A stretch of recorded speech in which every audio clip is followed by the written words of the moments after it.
Good evening, and thank you for joining us in this presentation of Silent No More, Why Our Abortions Changed Our Minds. My name is Dan Rasky, and I am the president of Students for Life. I also want to mention my gratitude to the College of Human Development and Family Sciences and the Lectures Committee of the GSB that helped make this event possible with Students for Life. The ruling of Roe v. Wade changed our society's perspectives on the interrelationship between man, woman, and child. Many women suffer in silence with the emotional, physical, and spiritual pain in this life-changing decision. The National Silent No More Awareness Campaign promotes women to speak out and share their abortion experiences. Women release their guilt and sorrow and receive healing and forgiveness. Silent No More educates the public through these personal experiences that women deserve better than abortion when faced with a crisis pregnancy. Georgette Forney, one of the co-founders of this organization, is also the president for Noel, a life-affirming ministry in the Anglican Communion. She has spoken at many states' Right to Life conventions and rallies, as well as the National Right to Life Convention the past few years. Accompanying Georgette with us this evening are Justine Kiker, from Lincoln, Nebraska, and Michelle Howe from Cedar Rapids, Iowa. Michelle Howe's autobiography titled Blessed Beyond the Curse is awaiting publishing.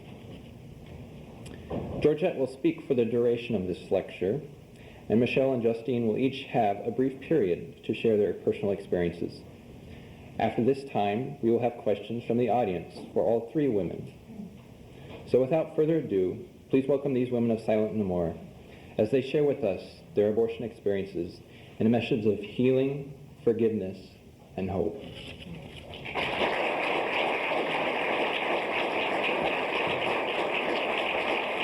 Do you think Dan's a little taller than me? All right, Dan. I'll tell you what I'm going to do is I'm going to lift this, if that's okay, because I'm really short and really conscious of being short and hard to see. Can you see me and can you hear me? Is that okay? Good. It is a real pleasure to be here, and I have to tell you a funny story. I was thinking back when the plane was landing today, have I ever been to Iowa? Like, Iowa? And I remembered when I was in Iowa. It's kind of bizarre, but when I graduated from high school, I didn't go on to college, and I got engaged. And the man that I got engaged to had a, 18-wheeler. So I became a truck driving mama. And my memory of Iowa is driving Route 80, Interstate 80, through from Colorado to New York, and then New York back to Colorado. We used to haul beef. So that's my Iowa story. Kind of weird. It brought back even more memories then. And that's somewhat what we're here to talk about, is the memories of our abortion, and why, after a lot of years, for the three of us and for many other women that are involved in the campaign that we're going to talk about, and why for us, abortion isn't the answer anymore, and why we believe that women deserve better than abortion, and why we want to change the debate in this country, and instead of pitting woman against child, let's begin to look at how we can help both. So I'm going to share a little bit more about that message, and these two wonderful, brave ladies are going to share their personal stories as well. Let me briefly tell you a little bit about my story. I was 16 years old when I found out I was pregnant, living in Detroit, Michigan, and I didn't want anybody to know I was sexually active. So I took care of having an abortion. And I drove to the clinic myself, and I took care of all the details. And as I drove down the road, I remember thinking, this feels really wrong. But because it's legal, it must be okay. But I was getting it checked, but I didn't know what to do with it. I was 16 years old, so I went ahead and I had the procedure. After the procedure was over, after the abortion was over, after they took my baby from my body, I remembered just feeling empty. And I didn't know, it was almost like, I'm a 16-year-old kid. I had no idea what I was doing or how to process it. So what I did is I drove to my sister's house, because I didn't want my mother to know that I had undergone anything. So I drove to my sister's to spend the night. As soon as I got to her house, I crawled into bed and in a fetal position, and I just wept. And I wept myself to sleep. And as I woke up the next morning and I was getting dressed, and I'm thinking, wow, what happened yesterday?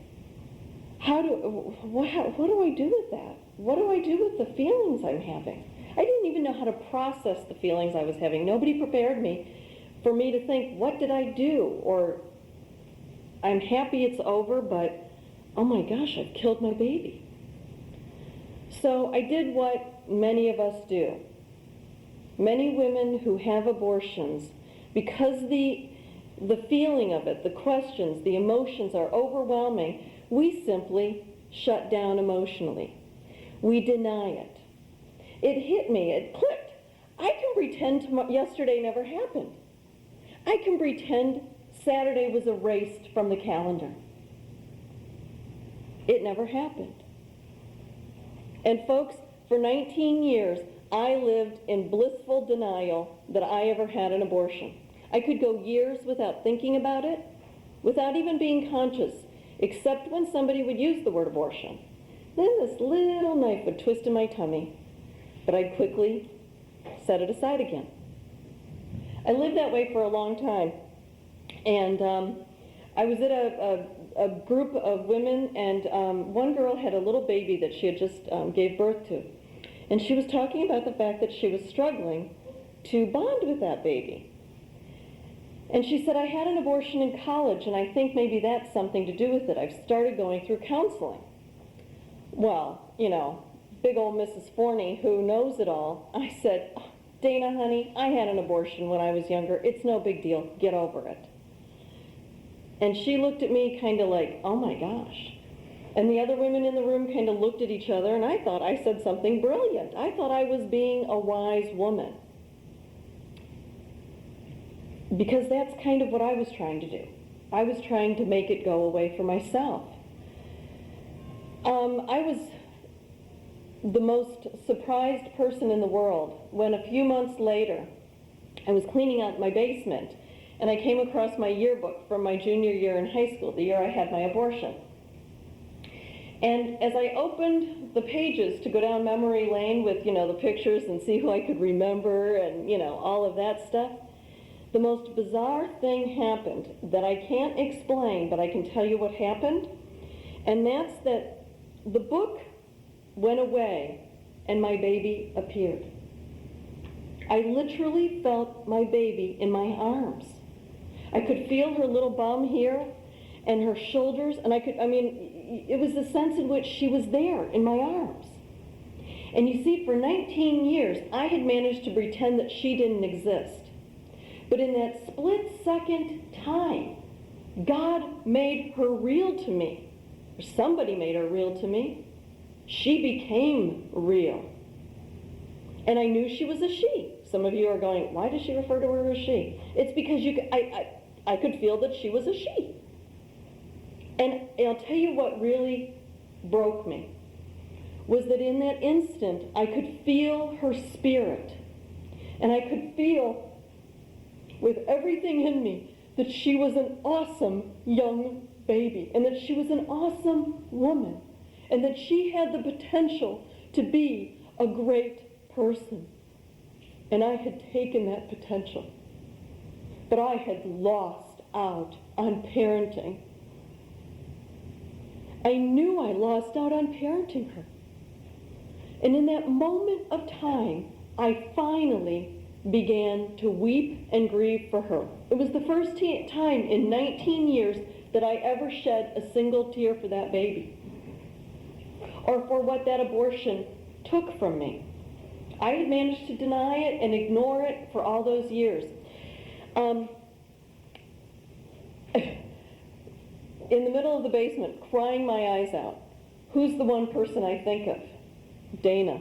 the girl who I told to get over it. I immediately ran upstairs and called her. She was at my house in 10 minutes and sat with me while I began the process of unraveling and working through all that pain. It's often referred to as abortion recovery counseling or post-abortion help. And if there's any woman or man here who's had an abortion and can relate to any portion of my story or any portion of any of our stories, the most important thing you need to hear is there is help out there. There are tons of us who feel great grief, who regret, who are sorry, and can really understand the pain you feel and want you to know that you're not alone and that there are resources and there are books and there are people that want to help you. I started going through all those programs. I started reading all those books. I went through the counseling. It was a life-changing experience for me. I will say that I was already a Christian, but it truly changed my life because I completely understood God really did love me and could even forgive my abortion. Because up until that point, I still believed God would never forgive my abortion. So anyhow, I went through that, and then I thought, oh, this is going to be great because I'll just be able to, get on with my life. Well, my friend asked me to write my testimony out, and I had started to really just feel like I was a new woman, and I had new energy and a fresh sense of like getting involved in life again. And I wrote my testimony, and I said, Lord, if you ever want to use me to get involved in this stuff, I will, but with one big caveat. You see, I have another daughter. I have another child, and she needs to know about it before I can ever go public, if you will. And so I thought, this is great. I've made the perfect deal with God. I really don't have to speak until my daughter finds out about it. Well, she won't find out for years, so I'm off the hook and I can go on with my merry little life. Everything's fine. Excuse me, honey. We went to that great smokehouse place. They fed us like crazy. You all know what we're talking about, right? I'm like, so please forgive me for a little, Anyway, so thinking I was off the hook for quite a while, but I had written out my testimony for a friend, and I had stuck a copy in my Bible thinking I needed to review it one more time. But we were in the middle of some renovations and I forgot about it. And my daughter when she was little, liked to play church. So she one day, without me realizing it, went into my Bible to get some scriptures. And the next night we were in a restaurant and we're having dinner, and she said, Mommy, can I ask you a question? And I said, sure, what's up? She said, were you married when you were 16 years old? And I said, no, why? She said, were you pregnant when you were 16 years old? I put down my fork, I said a prayer, I looked at my husband and I said, I think we need to get the check. And I looked at her and I said, yes. And she started to kind of go off into I thought you had to be married to have sex. And I'm thinking, this is good. This is what, we'll talk about abstinence, and because we had, already begun to talk about abstinence. But then she stopped. And she looked at me. And she said, Mom, where's the baby?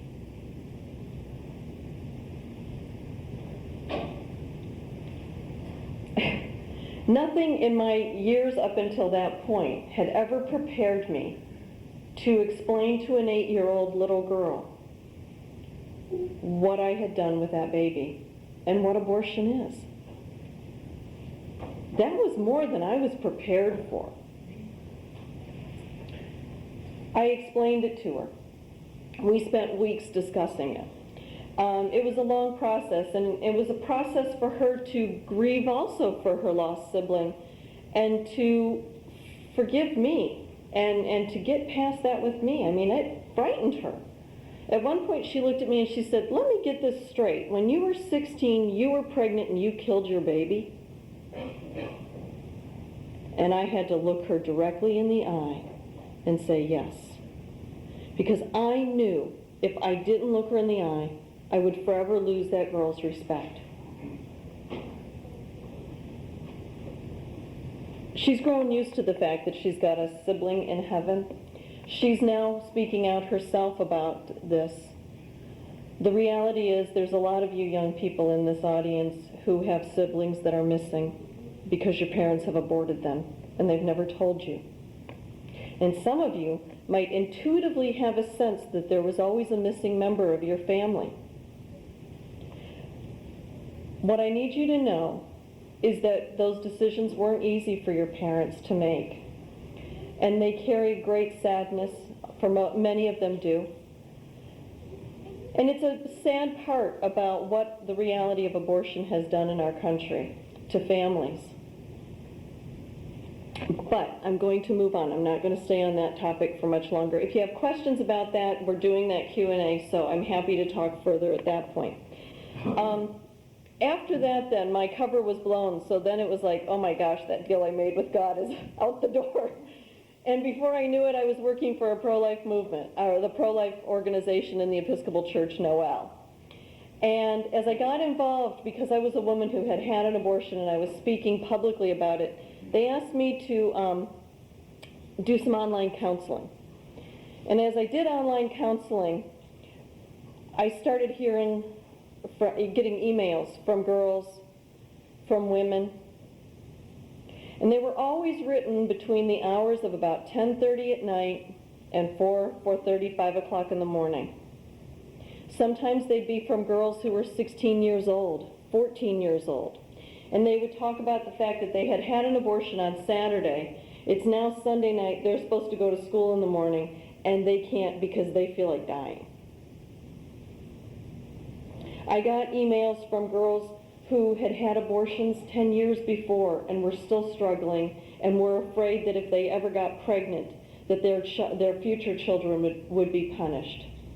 I got emails from mothers who had taken their daughters to clinics thinking that they were going to help their daughter and then said, now my daughter doesn't come out of her room. I thought the abortion was going to save her life, and it's ruined her life. And that is why, after almost 23, 24 years, I finally came to the conclusion that abortion not only kills a baby, but it does great harm to women. And I got to the place where I couldn't sit quietly by anymore and know that more women were dying inside as well as their children in clinics. I knew with everything in me we had to get busy. And so that's when we started the Silent No More awareness campaign. I also am working on a sister project to this campaign called the Women Deserve Better campaign, and that's with Feminists for Life and the United Catholic Bishops Group. And some of you know Feminists for Life. They do some great stuff. And Sharon Foster came up with the phrase, women deserve better than abortion. And she's really taught me a lot about the history of abortion in this country. And I never knew it, but the suffragettes, the women who founded the real feminists, the women who fought for our right to vote and our right to own property, did not support abortion, did not believe that abortion was empowering for women. They fought to make it illegal. Back in the 1800s, I learned things about the reality of how abortion became a part of the feminist movement in the 60s, and how we've sold our sisters out to this reproductive right.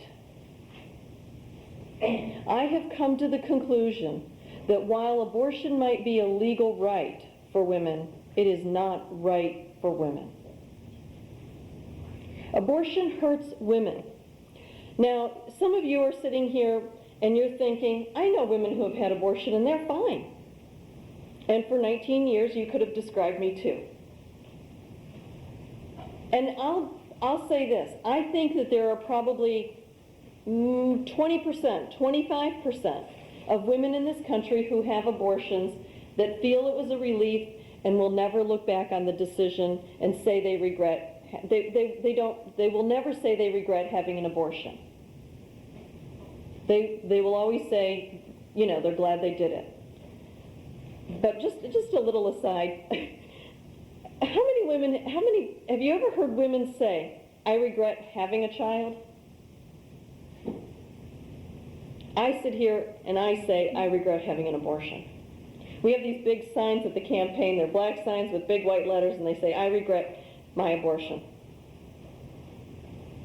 And we don't hold those signs up proudly, but we do hold them up humbly, because we do need to let the public know that for many women, abortion is not empowering, but it's painful, and it leaves a permanent scar. One of the things that shocked me when I got involved in doing the campaign, because when we have the Silent No More awareness events, we have women stand up and give a 2-minute, 3-minute testimony on a public forum, like a sidewalk. And we gather a group of women together, and we do it in a public way because we're taking our message out to the public, because the media doesn't necessarily enjoy covering this issue from this perspective. So we go out in very public ways and we talk about it, and we share what happened in our lives. But the thing that's always been amazing to me is when I start to listen, is how many women, never came out when women would email me, but women talk about how they were forced or threatened into having an abortion. Jennifer O'Neill is our celebrity spokesperson, and she talks about the fact that her rather famous, very rich fiance told her that if she did not abort their baby, that he would take her to court and sue for custody of her child and claim that she was an incompetent mother. He was that determined that she would not have his child. I cannot tell you how many women have said to me that they were threatened that if they didn't have an abortion, their boyfriend would throw them out. Folks, this is not supposed to be the way that the abortion choice happens, but it is what has happened to the choice of abortion. Because while in the perfect world, a few women have abortions in maybe a couple of critical circumstances, but the reality is, in this culture and in our society today, we have come to depend upon abortion as a way to solve an unplanned, inconvenient pregnancy. And in doing so, and in allowing women to continually, day after day, enter abortion clinics, 3,600 a day, day in and day out, we are creating more and more walking wounded. Because you see, we're not really totally damaged goods. We operate very well. We coexist with you, we work with you. You don't even know that we've had abortions. But there are subtle ways that our pain manifests itself. We can't keep a relationship because we can't trust anybody. We don't do so good in bonding or parenting sometimes because we're afraid if we let our child do anything, something might happen to them as a form of a punishment. Talk about overprotective parents.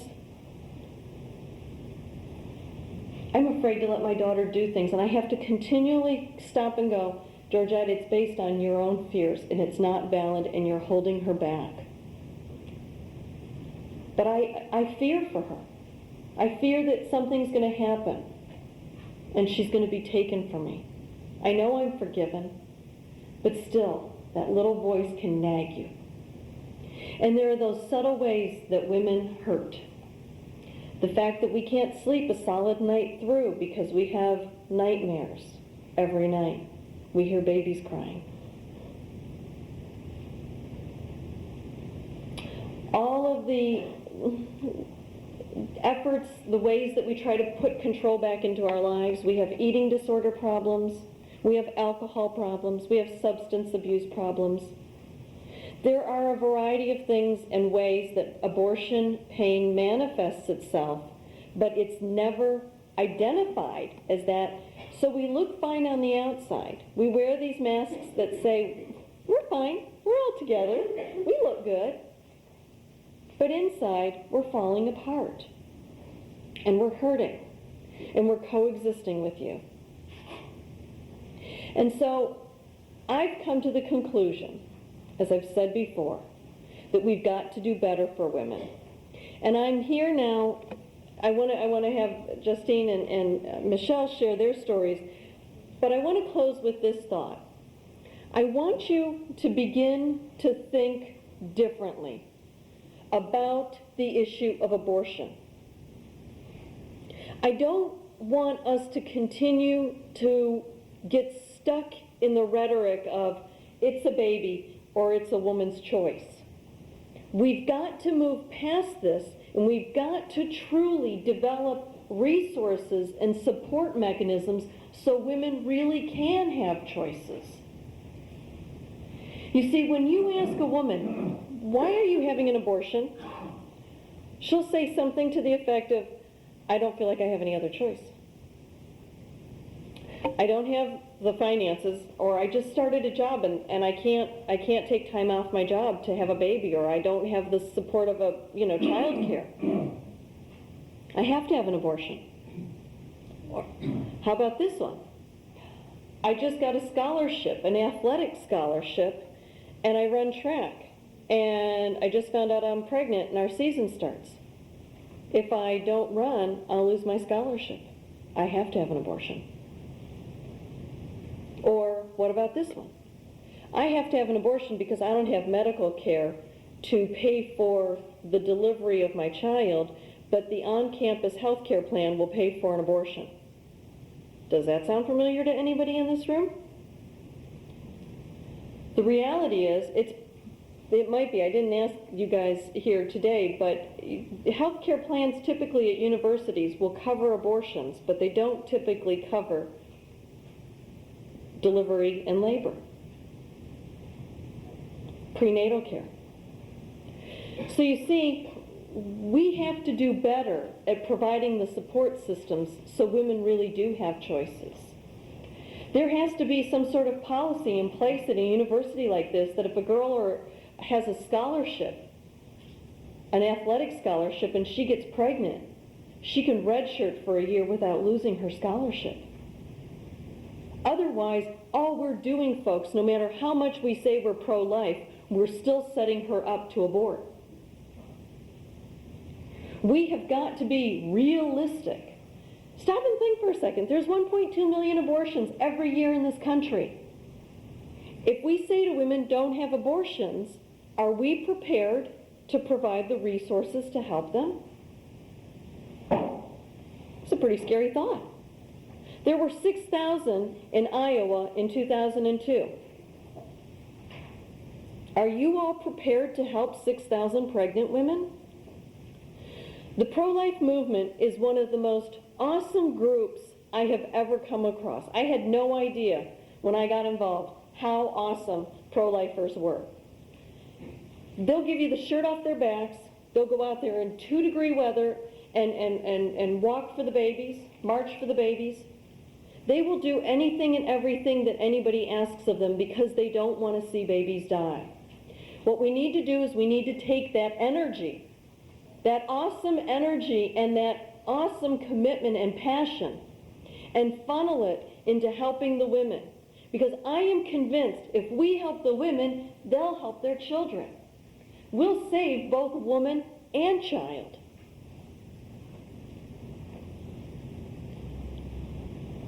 There's a whole lot more that can be said and can be done. I was chatting with a wonderful woman tonight at dinner, and I'm going to share an idea with her.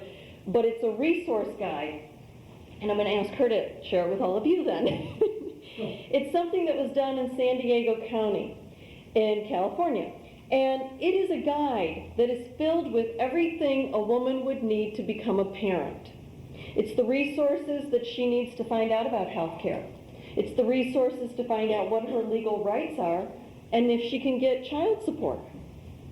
It's all of the resources she needs to be able to survive and to choose life.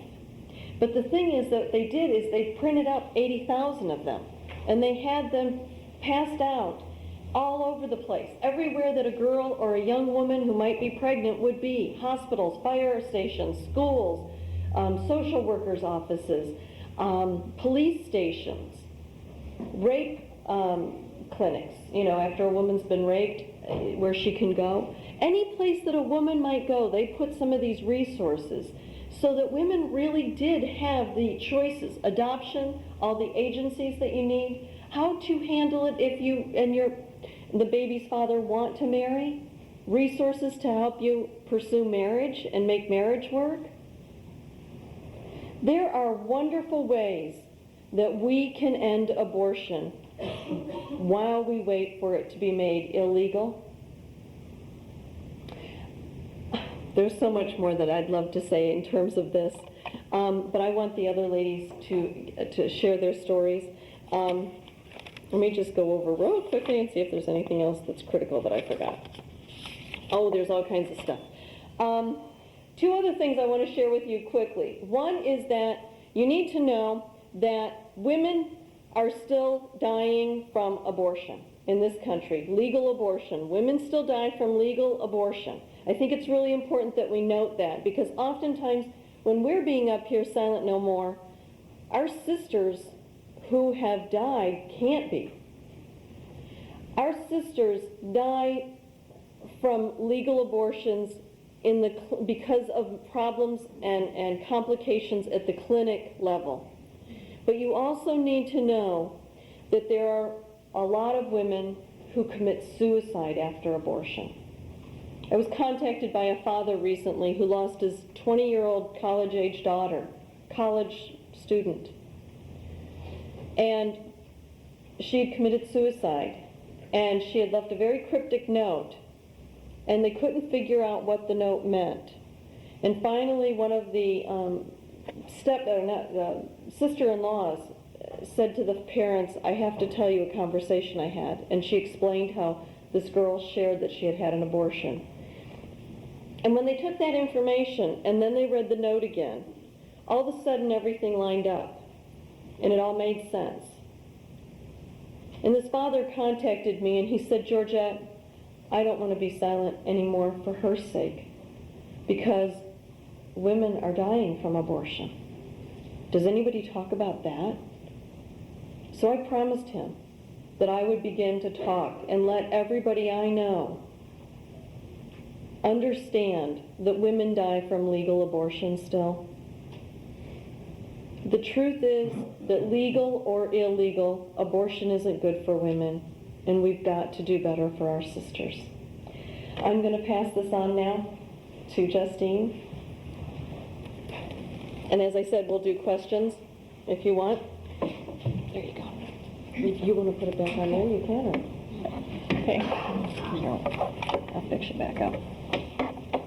Oh, I'll just hold it like this.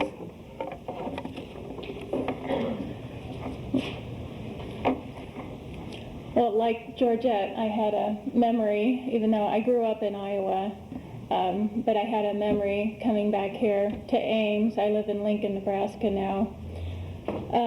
It was the summer of 1988. I was in between colleges, and I found out I was pregnant in August of '88.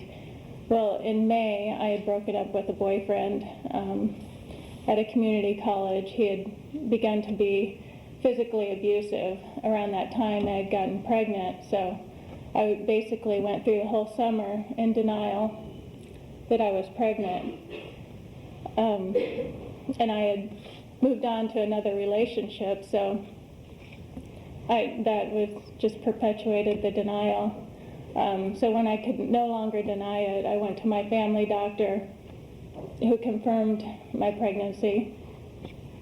And I decided, he showed me pictures of couples wanting to adopt a newborn baby, and I decided that that's what I wanted to do. I had this ideal notion of being a surrogate mother, and I told my then boyfriend, who was not the father, that I was pregnant, that he was not the father, but I wanted to give the baby up for adoption, and he was there to support me and told his parents that I was pregnant. He wasn't the father, but he was going to support me in the pregnancy and my decision. Well, then I moved back to Des Moines to start college, and I decided I needed to tell this father that there's a baby, and I needed to inform him. I had heard that he had gone to Iowa State or transferred here, so I didn't know how to get a hold of him, and for some reason I was walking up and down Lincoln Way. I don't know if I thought I'd run into him or what, but eventually I found him he was at a fraternity, and I don't know which one. I can't remember if anyone wanted to know, but I told him I was pregnant, and he told me that he didn't know his father, so he didn't want me to place the baby for adoption. He said there was no way that he was not gonna, or that he would have a child that wouldn't know his father. And he said, or we could get married, but I knew that wasn't an option because he was physically abusive. So I felt like I had no other choice, and my best friend, who had an abortion, was also pushing for abortion. Even though I was already about 3 months along, I didn't know exactly how far along I was. So my friend encouraged me to call Planned Parenthood for information. I was having a bad day, so I called Planned Parenthood, and the receptionist asked how far along I was, and I told her I was about 3 months.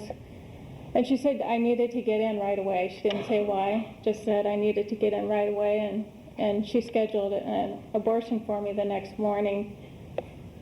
When I was in the counseling room at Planned Parenthood, the counselor gave me, she asked me how I was feeling, and she said, "You seem sad," and I started to cry. And she just handed me a little white pill and said, "Take this, it'll make you feel better." And I pretty much don't remember much until I was on the abortionist table. And if anyone knows who's had an abortion, the pain is just excruciating. And in the recovery room, I was actually physically sick, and the only sympathy I got was from the 3 or 4 other girls in the recovery beds that had just aborted their babies. There was a gal that worked there that was sitting there. I call her the hall monitor because she was just sitting there. If she was a nurse, she wasn't performing any nursely duties. But I didn't seemingly have any physical complications then, until eventually I met my husband 6 months later. And by the way, the boyfriend who was going to support me broke up with me when he found out I had an abortion the very next day. But I met my husband 6 months later, and eventually later, 6 years later, we decided to have children. My first pregnancy, with my daughter, 2 weeks before my due date, I had abruption of the placenta, which is a common problem in women who've had an abortion. She was in ICU for a week, only weighed 4 pounds, 12 ounces, and she was almost full term. My next pregnancy, I had an ectopic pregnancy, which is another common complication from abortion, which can be deadly too. And if I would have died, they wouldn't have associated that with the abortion. And I've also had to have 2 C-sections with both my children because my cervix was damaged. And I had severe depression every fall around the start of the school year. I would just get very depressed, and it wasn't until the fall of '91 that I just finally accepted Christ as my Savior. But I didn't acknowledge the abortion then yet. It wasn't until a few years later that God made me deal with the abortion. I still wanted to think that it was a blob of tissue, even though I think Planned Parenthood didn't tell me, but I think I was 16 weeks when I had an abortion. But the verse that convinced me of humanity, even from conception, was Psalm 51:5, when David says that, surely I was sinful at birth. I was sinful from the time my mother conceived me. That word conceived just convinced me that my baby had a thought process. I mean, if you're a sinner, there's nothing more human than that. And that began my journey of accepting God's forgiveness for my abortion. People need to be aware of the devastation and pain that lies in the wake of abortion. Abortion supporters say that abortion is a woman's choice. My choice to abort affected more than just me. It affected my family, my future husband, and my future children. And I wish to spare other women and their families from this pain. For this reason, I will be silent no more.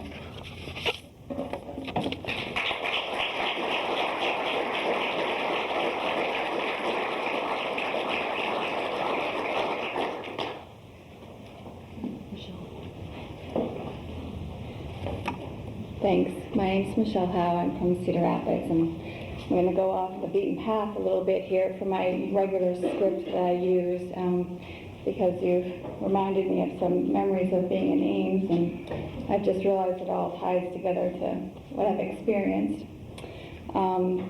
Basically, what keeps me speaking out, in addition to all the pain I've experienced, is a question that was put to me a few months ago.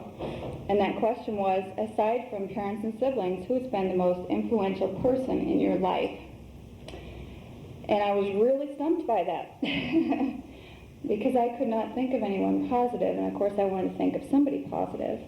And boy, after a lot of thought, my answer became the Supreme Court, because they are the ones who passed the legislative decision known as Roe versus Wade that set in motion the state of my being for 20 years. So here's my story. I was 18, a freshman at college, probably like many of you in this room. The father was my boyfriend from high school. He was the first person who had ever asked me for a date, and I had dated him for over a year. I knew he wanted to get married, however, I knew I was supposed to go off to college. I tried to break up with him the summer before college started because I knew there was no future there. But he sweet talked me back into it. Oh, I love you, honey, and sent me flowers, and I fell for it. And in that interim time between July and leaving for college, he got me pregnant. And I say that because I know it takes two people and you have to take responsibility. However, he had asked me to go off birth control, and I fell for that too. So there I was going off to college, and he had told me everything was fine and he was careful, and I thought everything was fine. But 2 weeks later, I realized I needed to have a test. And when I did, I called the doctor's office to get the results. I already knew in my heart what the answer was. The nurse was only too happy to schedule an abortion for me. And really, I did not give that decision a whole lot of thought because it was conceived out of a lie, and I knew I couldn't trust the father. And the Supreme Court said it was okay, so why wouldn't I think it was okay? I thought our country was supposed to make laws that protected their citizens. So I scheduled an abortion, and it was done as an outpatient procedure in Des Moines. I was a student at Drake University. It was done in a very routine, matter-of-fact way. Nobody was there to protect the life of my unborn child. There was nobody offering me counseling or any other options. But in my case, I don't think anybody could have predicted how I was going to react. Due to my family life and my upbringing, I had a lot of depression and abuse that I wasn't aware of at that time. And abortion just basically blew open all the anxiety and depression I had suffered from, and I just went into severe anxiety. And I became agoraphobic. I don't know if anybody here understands what that is, but it just means you're afraid to go out in public, to walk anywhere, to sit alone, to eat in a restaurant alone, it was pure torture. It was hell. And here I am, 2 weeks at college as a freshman in a new city. And I became afraid to walk across campus, to sit in a classroom. That's where my first anxiety attack started, was in the classroom. So you can imagine what happens then is becomes avoidance. You avoid what brings you pain. You avoid what, brings you the horror of how you feel inside. A pounding heart, ringing in my ears, chest pain. Those became the most familiar things to my body for 20 years. So, for 8 years I suffered not knowing what it was, because anxiety really wasn't diagnosed then. So I took all the pills and did the counseling and blah, blah, blah. And then finally a friend of mine gave me a book on anxiety. Well, yeah, then it was diagnosed, but I still hadn't been able to forgive myself because I hadn't accepted the fact that I'd killed my own child. And my world became so ruled by fear that I didn't even take the class in college that I knew I needed to have to get the major in journalism that I knew I should be in, because I didn't want to take one class, and that class was speech. And it's so ironic to me how God will take what you fear most and turn it around and make you do it and go through it. And that's another reason why I do this, because it's really God. It's just Him and His power, because I used to be so terrified to stand in front of anybody, and now I just count it a privilege. So, but I was still in denial. I married the wrong person. I married the wrong person outside of God's will because of fear and anxiety, and he had a child, and she was my replacement child. She was my daughter that I didn't have. And that ended in a mess, a divorce. However, we were blessed with one son who's here tonight in his cyclone colors. And he's going to be a cyclone someday, I think, and help me, please, because we're from Cedar Rapids.